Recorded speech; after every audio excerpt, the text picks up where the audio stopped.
تبارک و تعالی جب مسلمان کو توفیق دے اور اللہ کی بارگاہ کی جانب وہ رجوع کرے تو پھر اس کا رویہ یہ ہونا چاہیے کہ اس کی توجہ ہو اللہ کی جانب۔ ہمارے ہاں تسبیحات پڑھ لی جاتی ہیں اگر کبھی موقع ملے، لیکن وہ خاص انہماک، وہ خاص شوق، وہ خاص ذوق اللہ تبارک و تعالیٰ کی عبادت کا۔ ایک ہوتا ہے نماز پڑھنا، ایک ہوتا ہے اہتمام کے ساتھ نماز پڑھنا، یعنی ذرا وقت پہ اٹھنا، ذرا صحیح کر کے وضو کرنا، ذرا شوق سے مصلی بچھانا۔ ایک ہوتا ہے تسبیح پڑھ لینا اور ایک ہوتا ہے ذرا تھوڑا سا نا شوق کے ساتھ اللہ کو یاد کرنا۔ آپ کبھی جو میں نے آیہ کریمہ پڑھی اس کی آپ شان نزول دیکھیں، نبی کریم صلی اللہ تعالی علیہ وسلم کے نا کچھ صحابہ اللہ کی محبت کے شوق میں حضور کی بارگاہ میں حاضر ہوئے اور انہوں نے آ کے عرض پتہ کیا کیا؟ عرض کرنے لگے یا رسول اللہ صلی اللہ تعالی علیہ وسلم سالوں بیت گئے ہیں سجدے کرتے ہوئے، حضور سالوں بیت گئے ہیں تسبیح پڑھتے ہوئے، سالوں بیت گئے کہتے ہوئے کہ سبحان اللہ وہ پاک ہے،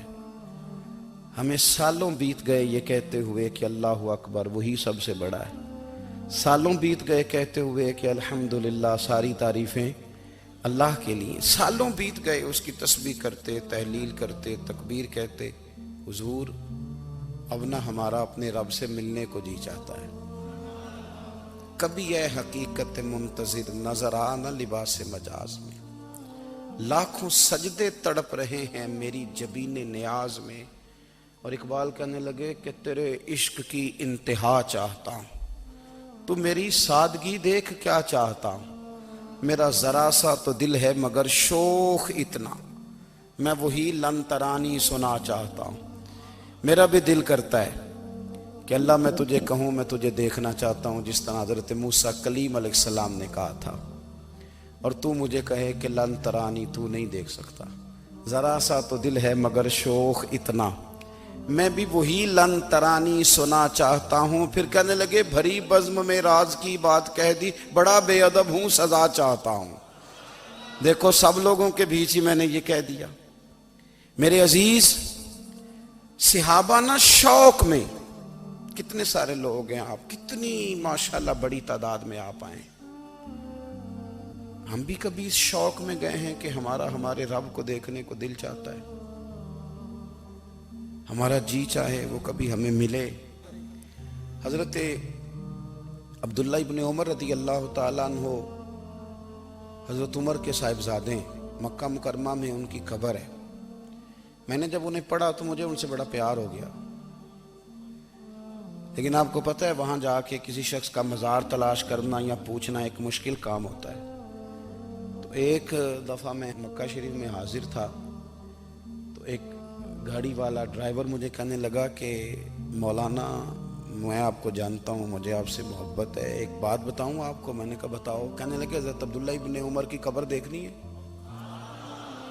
میں نے کہا یہ تو نہیں کہہ رہا، یہ کسی نے بندوبست کرایا ہے، یہ اللہ نے تیرے دل میں بات ڈالی ہے، یہ ہو گیا تو لے چل مجھے۔ حضرت عبداللہ ابن عمر کو نبی پاک نے فرمایا تھا راجل صالح، یہ نیک بندہ ہے، یہ متقی آدمی۔ حضرت عبداللہ ابن عمر رضی اللہ تعالیٰ عنہ سیدنا فاروق اعظم رضی اللہ تعالیٰ عنہ کے صاحبزادے ہیں، اور ان کی ہمشیرہ سیدہ حفصہ رضی اللہ تعالیٰ عنہ حضور کی زوجہ محترمہ۔ ایک دن اپنی ہمشیرہ سے کہنے لگے کہ نبی کریم صلی اللہ تعالیٰ علیہ وسلم گھر میں آئے نا، اور اگر حضور غم امت میں پریشان نہ ہوں، طبیعت کو حشاش بشاش دیکھو تو ذرا پوچھنا تو صحیح حضور کا میرے بارے میں کیا خیال ہے، پوچھنا تو صحیح کہ کریم کی بارگاہ میں میرا کیا مقام ہے، میرے بارے میں حضور کیا فرماتے ہیں۔ اب بہن کو کام بتائے اور بتائے بھی بھائی، اور پھر بہن وہ کام نہ کرے، یہ تاریخ میں ہوتا نہیں۔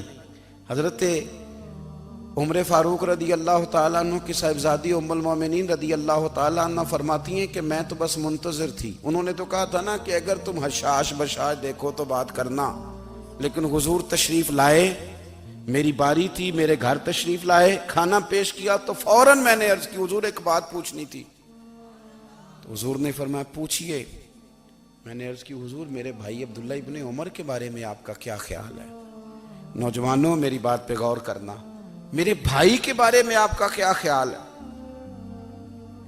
تو نبی کریم صلی اللہ تعالی علیہ وآلہ وسلم نے میری طرف دیکھا اور پھر حضور زیر لب تھوڑا مسکرائے، اور بریلی کے امام کہتے ہیں کہ حضور مسکرا دیتے تھے نا تو جو بڑا دکھی ہوتا تھا وہ بھی ہنس پڑتا تھا۔ اب سوال پیدا ہوتا تھا کہ پھر تو اس مسکراہٹ کے لیے انتظار کرنا پڑتا ہوگا کئی مہینے کہ حضور مسکرائیں تو رونے والے ہنسیں، تو اعلیٰ حضرت فرماتے نہیں، انتظار نہیں کرنا پڑتا، یہ مسکراتے رہنا تو حضور کی عادت ہے۔ جس کی تسکین سے روتے ہوئے ہنس پڑے اس تبسم کی عادت پہ لاکھوں سلام، یعنی یہ تو عادت ہے حضور کی مسکراتے رہنا، اس کے لیے انتظار نہیں کرنا پڑتا۔ بھائیو آپ خیال رکھیں گے، غور کریں گے، حضرت عبداللہ ابن عمر رضی اللہ تعالیٰ عنہ کے بارے میں پوچھا تو سیدہ فرماتی ہیں کہ نبی کریم صلی اللہ تعالیٰ علیہ وسلم نہ زیر لب مسکرائے اور فرمایا حفصہ تیرا بھائی ہے تو اچھا، لیکن میں نے سنا ہے کہ عشاء کی نماز پڑھتا ہے تو فجر تک سویا ہی رہتا ہے۔ او نوجوانوں، 10 بجے تک سونے کی بات نہیں ہوئی، 9 بجے تک سونے کی بات نہیں ہوئی، 11 بجے اٹھنے کی بات نہیں۔ حضور فرمانے لگے میں نے سنا ہے کہ عشاء کی نماز پڑھ کے سو جاتا ہے اور فجر تک سویا ہی رہتا ہے، اسے چاہیے کہ تہجد کے وقت اٹھا کرے، اللہ کی بارگاہ میں حاضر ہوا کرے، آہوزاری کرے، سجدے کرے، عبادت کرے، اٹھتا ہے اور فجر میں جا کے اٹھتا ہے۔ حضرت جناب حفصہ رضی اللہ تعالیٰ عنہ کہتی ہے میں نے جناب عبداللہ ابن عمر کو پیغام دیا اور میں نے کہا میرے جوان بھائی سن، نبی پاک نے فرمایا ہے تو اچھا پر تہجد میں نہیں اٹھتا، نفل نہیں پڑھتا۔ او میری ملت کے جوانوں، مزہ نہیں آ جاتا جب ساری دنیا سوئی ہو، ساری دنیا، اور بستر بھی گرم ہو اور نیند بھی پورا غلبہ کر رہی ہو، اور اچانک گھنٹی بجے دماغ میں، آنکھ کھلے، گھڑی پہ نظر پڑے، 3:30 4 بجے کا پیغام گھڑی بتائے، اور کوئی چڑھتی جوانی والا اٹھ کے وضو کرے، اور جب وہ مصلی کھول کے بچھائے